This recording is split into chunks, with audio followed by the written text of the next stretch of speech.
Ngayon mga kababayan, base nga po doon sa tanong natin, doon sa mga ibang mga vlogs natin, 'no?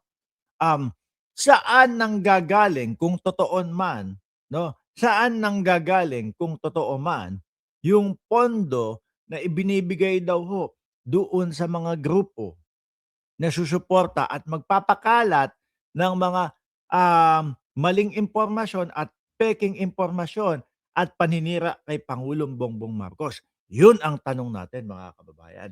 Ngayon, kung babalikan ho natin mga bossing, 'no, yung mga, sinabi ni Katrina Ponce Enrile ho mga kababayan na ano, meron tayong mga kababayan, merong mga kapwa Pilipino na tumatanggap ng pondo galing sa China para kalabanin ang sariling gobyerno, para kalabanin kung sino man ang nakaupo. Ano po, ulitin ko, ang katagang sinabi, ni Katrina Ponce Enrile na anak ni Juan Ponce Enrile, sumalangit nawa ang inyong kaluluwa po, sir, 'no? Mayroon tayong mga kababayan na nakakatanggap ng pondo o pera galing sa China para guluhin ang ating bayan. Ngayon, mga bossing, meron tayong mga nakikita na mga vloggers ho, 'no, na sila mismo nagpo-post. Sila ho mismo ang naglalagay na, "Oh, eto, 'no, eto yung mga meeting de avance namin sa China." Meron tayong mga senador na nagtatanggol ho, mga kababayan, dun mismo sa China, 'no? Instead na ang kampihan po, mga boss chief sir, ay yung kapwa natin Pilipino na sa pangunguna po ni Commodore J. Tariela, eh hindi. Eto pa yung talagang minamaliit ng mga tsinador, mga bossing, at siya pa yung talagang pinagtutulungan ho nila. Eh bakit? Ano ba ginagawa ni Commodore J. Tariela? Wala po. Simple lang. No, ipinaglalaban ang karapatan natin doon sa mga isla na alam naman natin na sa atin ho, mga boss. 'Di ba? Ngayon nakita ko itong post na ito na pinamagatang "Ang makabagong makapili." 'No? Ang makabagong makapili, mga kababayan. Oh, 'yan yung mga, sinaunang mga panahon, yung mga nakasuot ng, bayong. Oh, papakita ko sa inyo para doon sa mga Gen Z, ha, na mga supporter, oh, ng, gobyernong Marcos. Papakita ko sa inyo, 'no? Ang makabagong makapili, eto ganito ang itsura nila, ng mga makapili, oh. Asan ba yun? Bayong. Hmm, oo, yan, yan, ganyan ho. Yan, mga bossing. Oh, 'di ba? Yan, ganyan. Tapos ang gagawin nila, ta-traidorin nila yung kapwa natin Pilipino, 'no? At ituturo nila basta ganyan ho. Ngayon, bakit pinamagatang makabagong makapili itong mga ito? Kasi ganyan din po ang ginagawa nila, mga bossing. Kapwa natin Pilipino na nagtatanggol at lumalaban para sa karapatan ng ating mga isla, ating mga teritoryo, ay yun po yung kanilang mga binabanatan at pinagtutulungan po, mga bossing, 'no? Sabi dito, ang makabagong makapili, hindi malinaw ang plataporma, ngunit malinaw ang dayuhang impluwensya. Totoo naman ho, eh. 'Di po ba? Sa mga vloggers pa lang ho nila, sa mga tsinador pa lang ho, mga kababayan. Unahin na natin diyan si Rodante Marcoleta. Si Marcoleta, atin na yung bayan, 'no, kalayaan. Meron ng mga, flag raising ng watawat ng Pilipinas, lupang hinirang na ang kinakanta. May mga kababayan na tayo, may mayor, may vice mayor, merong mga barangay tanod, may mga barangay chairman, eh, gusto pa ding isuko, i-give up yung Kalayaan Island Group. Isa pa lang ho yan, mga bossing. Pagsimulan natin sa dating Pangulong Duterte, yung napanalunan po natin sa UNCLOS, inaward sa'tin na tayo ang may karapatan sa mga isla. Wala, inupuan lang, tinungangaan lang ng dating pangulo. 'Di ho ba?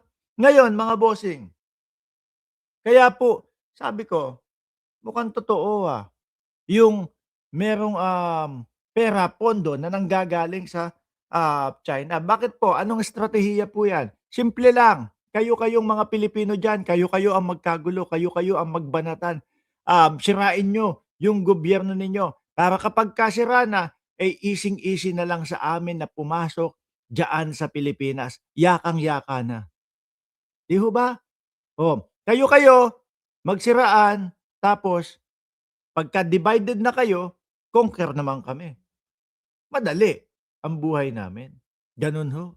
Meron tayong mga kababayan na sa mga kakapiranggot na mga kaperahan ho, eh, ipinagpapalit po ang ating inang bayan.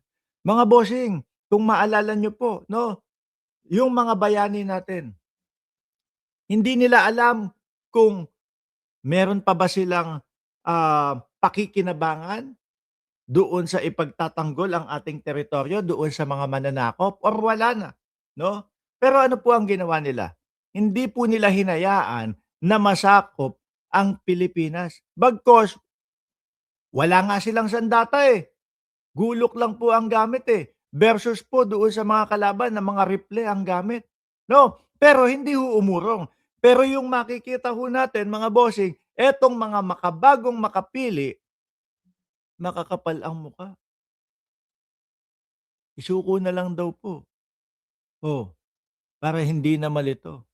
Yung mga vloggers, yung mga, supporter naman nila, naku ayan, kayo na lang ang lumaban diyan, 'no? Matatapang kayo, wala nga, kulang nga armas natin. Bumalik tayo sa history ng Pilipinas, mga bayani natin. Hindi pa nila mapapatay yung kalaban kung 'di lalapit, eh. Bago nila malapitan nabaril na sila ng rifle, eh. Pero nandoon yoong tapang na ipaglaban ang ating teritoryo o ang ating bayan. Dito ho ngayon, etong mga ito, wala na ho mga kababayan. Kung ako ay mabibigyan ng pagkakataon kung sakali man na umabot sa punto na kinakailangan ipagtanggol ang ating bayan, naku, buong tapang po sasama ako diyan mga bossing. Para po doon sa mga, susunod na henerasyon, para do'n sa anak ko na maliit pa lang, eh, kapagka sila ay namuhay na in 20 years, 30 years time, hindi sila aapi-apihin ho ng mga dayuhan sa sarili nating bansa ho, mga bossing. Nakakahiya yung mga ganitong tao, 'no, na sa kakaunting pera, eh, ipinagpapalit po. Tapos ipinapakalat ho nila na napakaganda daw po ng pamumuhay ng China. Subukan niyo ho, panoorin mga kababayan, mga boss chief amo sir, yung ano, subukan niyo pong panoorin yung mga international news. Makikita niyo ang katotohanan kung ano talaga ang ekonomiya ng bayan ng China, 'no? Eto, may pangulo na tayo na talagang handang protektahan ang lahat, 'no, para walang maagaw masakop sa'tin. Pero siya pa yung inyong sinisiraan. Alam niyo ho, maisingit ko na 'no, kaya po, yung mga kakamping, eh, patuloy po ang suporta kay Pangulong Bongbong Marcos. Although sila po yung talagang nangunguna na bumibira dati kay Pangulong Bongbong Marcos. Ngayon po patuloy ang pagsuporta nila, eh. Bakit po?